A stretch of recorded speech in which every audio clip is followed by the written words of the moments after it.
Presidência da República, Secretaria-Geral Subchefia para Assuntos Jurídicos, Lei nº 14.133, de 1º de abril de 2021, Lei de Licitações e Contratos Administrativos. Título 2º das Licitações, Capítulo I do Processo Licitatório, art. 11.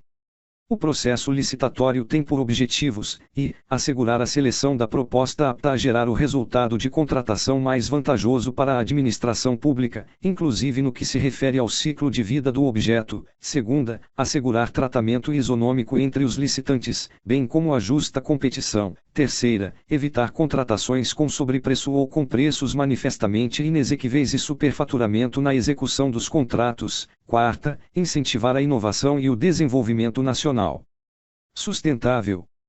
Parágrafo único. A alta administração do órgão ou entidade é responsável pela governança das contratações e deve implementar processos e estruturas, inclusive de gestão de riscos e controles internos, para avaliar, direcionar e monitorar os processos licitatórios e os respectivos contratos, com o intuito de alcançar os objetivos estabelecidos no caput deste artigo, promover um ambiente íntegro e confiável, assegurar o alinhamento das contratações ao planejamento estratégico e às leis orçamentárias e promover eficiência, efetividade e eficácia em suas contratações. Art. 12. No processo licitatório, observar-se-á o seguinte: i, os documentos serão produzidos por escrito, com data e local de sua realização e assinatura dos responsáveis.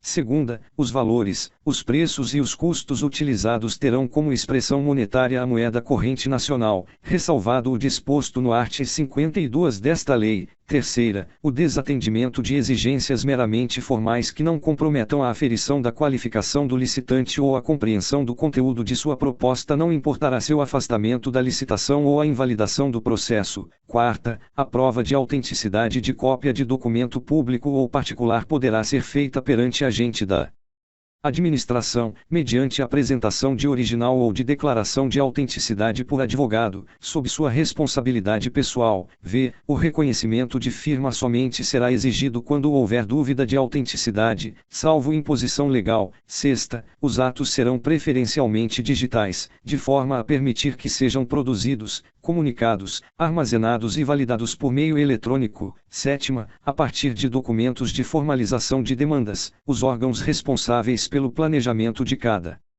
ente federativo poderão, na forma de regulamento, elaborar plano de contratações anual, com o objetivo de racionalizar as contratações dos órgãos e entidades sob sua competência, garantir o alinhamento com o seu planejamento estratégico e subsidiar a elaboração das respectivas leis orçamentárias. Regulamento. Primeiro, o plano de contratações anual de que trata o inciso 7º do caput deste artigo deverá ser divulgado e mantido à disposição do público em sítio eletrônico oficial e será observado pelo ente federativo na realização de licitações e na execução dos contratos. Segundo, é permitida a identificação e assinatura digital por pessoa física ou jurídica em meio eletrônico, mediante certificado digital emitido em âmbito da Infraestrutura de Chaves Públicas Brasileira, ICP Brasil. Art. 13.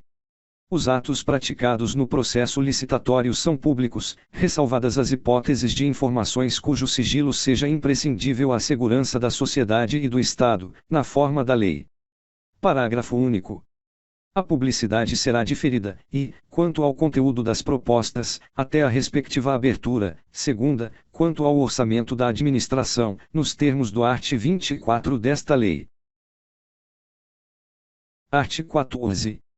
Não poderão disputar licitação ou participar da execução de contrato, direta ou indiretamente, e, autor do anteprojeto, do projeto básico ou do projeto executivo, pessoa física ou jurídica, quando a licitação versar sobre obra, serviços ou fornecimento de bens a ele relacionados; segunda, empresa, isoladamente ou em consórcio, responsável pela elaboração do projeto básico ou do projeto executivo, ou empresa da qual o autor do projeto seja dirigente, gerente, controlador, acionista ou detentor de mais de 5% do capital com direito a voto, responsável técnico ou subcontratado, quando a licitação versar sobre obra, serviços ou fornecimento de bens a ela necessários; terceira, pessoa física ou jurídica que se encontre, ao tempo da licitação, impossibilitada de participar da licitação em decorrência de sanção que lhe foi imposta. Quarta, aquele que mantenha vínculo de natureza técnica, comercial, econômica, financeira, trabalhista ou civil com dirigente do órgão ou entidade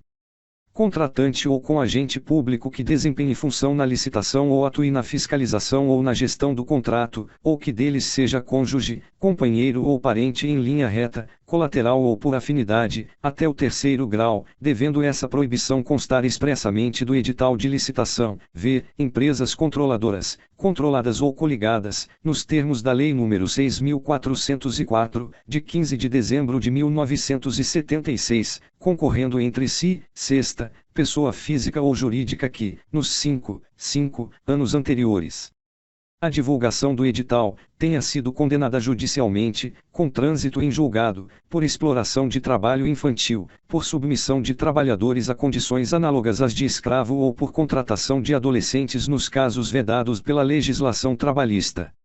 Primeiro, o impedimento de que trata o inciso 3º do caput deste artigo será também aplicado ao licitante que atue em substituição a outra pessoa, física ou jurídica, com o intuito de burlar a efetividade da sanção a ela aplicada, inclusive a sua controladora, controlada ou coligada, desde que devidamente comprovado o ilícito ou a utilização fraudulenta da personalidade jurídica do licitante. Segundo, a critério da administração e exclusivamente a seu serviço, o autor dos projetos e a empresa a que se referem os incisos I e segunda do caput deste artigo poderão participar no apoio das atividades de planejamento da contratação, de execução da licitação ou de gestão do contrato, desde que sob supervisão exclusiva de agentes públicos do órgão ou entidade. Terceiro, equiparam-se aos autores do projeto as empresas integrantes do mesmo grupo econômico. Quarto, o disposto neste artigo não impede a licitação ou a contratação de obra ou serviço que inclua como encargo do contratado a elaboração do projeto básico e do projeto executivo, nas contratações integradas, e do projeto executivo, nos demais regimes de execução.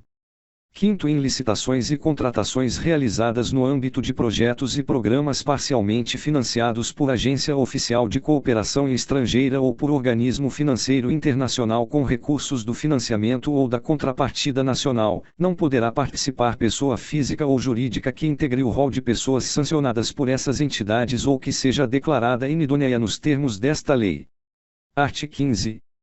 Salvo vedação devidamente justificada no processo licitatório, pessoa jurídica poderá participar de licitação em consórcio, observadas as seguintes normas: i. Comprovação de compromisso público ou particular de constituição de consórcio, subscrito pelos consorciados. Segunda, indicação da empresa líder do consórcio, que será responsável por sua representação perante a administração. Terceira, admissão, para efeito de habilitação técnica, do somatório dos quantitativos de cada consorciado e, para efeito de habilitação econômico-financeira, do somatório dos valores de cada consorciado. Quarta, impedimento de a empresa consorciada participar, na mesma licitação, de mais de um consórcio ou de forma isolada. V. Responsabilidade solidária dos integrantes pelos atos praticados em consórcio, tanto na fase de licitação quanto na de execução do contrato.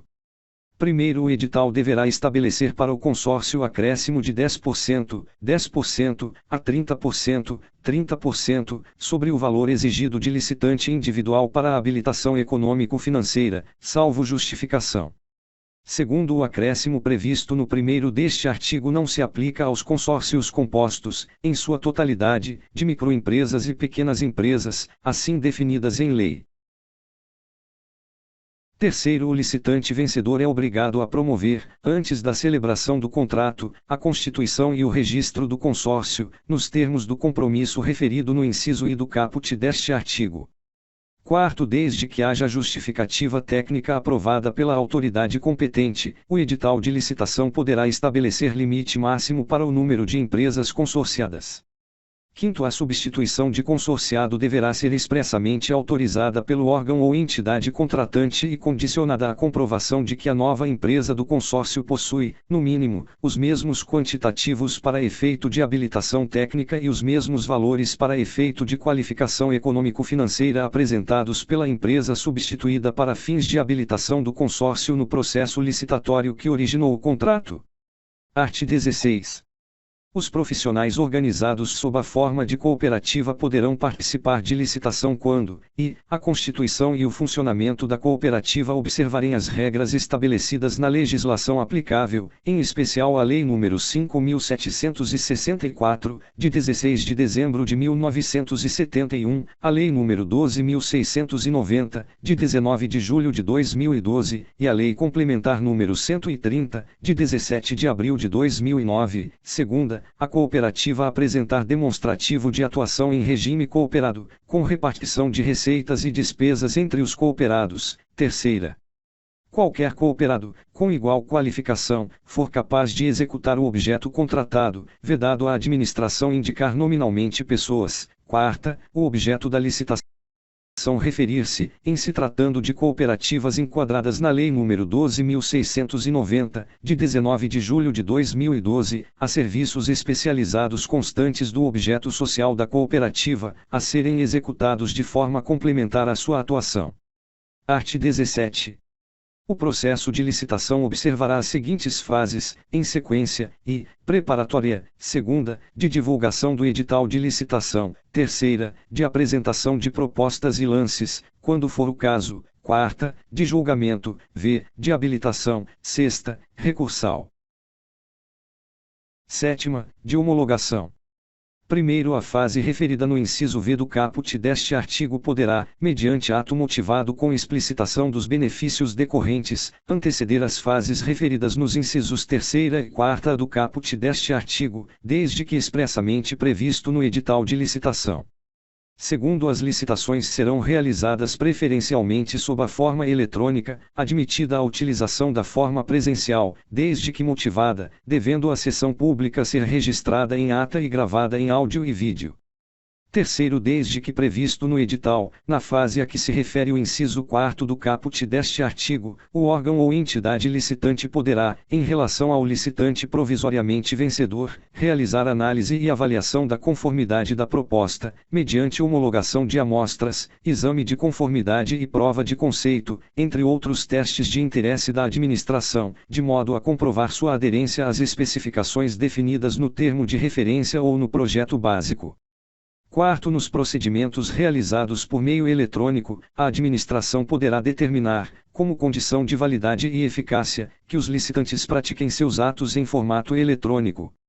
Quinto, na hipótese excepcional de licitação sob a forma presencial a que refere o segundo deste artigo, a sessão pública de apresentação de propostas deverá ser gravada em áudio e vídeo, e a gravação será juntada aos autos do processo licitatório depois de seu encerramento.